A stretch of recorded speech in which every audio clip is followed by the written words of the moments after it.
বাংলার সুগন্ধি চালের মুকুটে নয়া পালক গোবিন্দভোগ সহ রাজ্যের ৩ প্রকার চালকে খাদ্য সংস্কৃতির ঐতিহ্য হিসেবে স্বীকৃতি দিয়েছে ইউনাইটেড নেশনস।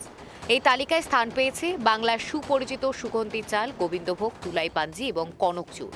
পূর্ব বর্ধমান জেলার দক্ষিণ দামোদর সংলগ্ন রায়না ও খণ্ডঘোষ এলাকায় দীর্ঘদিন ধরে সুগন্ধি ধানের চাষ হয়ে আসছে।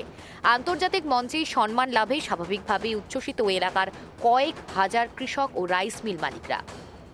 হ্যাঁ, আমরা খুব খুশি। আমরা চাষ করি, আমার চাষি গোবিন্দভোগ চাল স্বীকৃতি পেয়েছে। আমরা তো খুবই আনন্দিত, খুব খুশি আমরা যেহেতু চাষি। শুধু কৃষকরাই নন, আশাবাদী রাইস মিল মালিকরাও।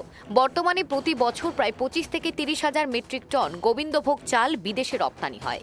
এই স্বীকৃতির ফলে রপ্তানির পরিমাণ দ্বিগুণ হওয়ার সম্ভাবনা দেখছেন ব্যবসায়ীরা। এদিকে জেলা পরিষদের কর্মাধ্যক্ষ বিশ্বনাথ রায় এই সাফল্যের কৃতিত্ব দিয়েছেন রাজ্য সরকার ও মুখ্যমন্ত্রীকে।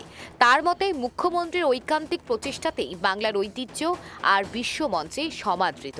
এর পাশাপাশি রাজ্যের কর্মশ্রী প্রকল্পকেও রাষ্ট্রপুঞ্জ প্রশংসাপত্র দেওয়ায় খুশির মাত্রা দ্বিগুণ হয়েছে। বাংলার যে সমস্ত সম্পদ আছে, বাংলার যে সমস্ত সাংস্কৃতিক ঐতিহ্য আছে, বিশ্বের দরবারে তুলে ধরে তাকে বিশ্বের দরবারে স্বীকৃতি আদায়ের ক্ষেত্রে মুখ্যমন্ত্রী একটা অগ্রণী ভূমিকা পালন করে থাকেন। এবং রায়না 1 এবং 2 ব্লককে শংসাপত্র প্রদান করা হয়েছে উৎকৃষ্ট গোবিন্দভোগ চাল উৎপাদনের ক্ষেত্রে হিসেবে। সত্যি গর্ব অনুভব হচ্ছে এবং এর কৃতজ্ঞতা অবশ্যই জানাবো, বিশেষ ধন্যবাদ জানাবো বাংলার মুখ্যমন্ত্রীকে। খণ্ডঘোষ পঞ্চায়েত সমিতির কৃষি কর্মাধ্যক্ষ বিদ্যুৎ কান্তি মল্লিকও জানিয়েছেন, এই স্বীকৃতি আগামী দিনে এলাকায় সুগন্ধি ধান চাষের আগ্রহ কয়েক গুণ বাড়িয়ে দেবে। কারণ এটা দীর্ঘদিনের লড়াই ছিল। আজ পর্যন্ত কোনো সরকার এটা ভাবেননি যে গোবিন্দভোগ চালটা যে বিশ্বের দরবারে যে একটা স্বীকৃতি পাওয়ানোর ক্ষেত্রে মুখ্যমন্ত্রীর যে অবদান, আমি মুখ্যমন্ত্রীকে শতকোটি প্রণাম জানাই খণ্ডঘোষবাসীদের পক্ষ থেকে।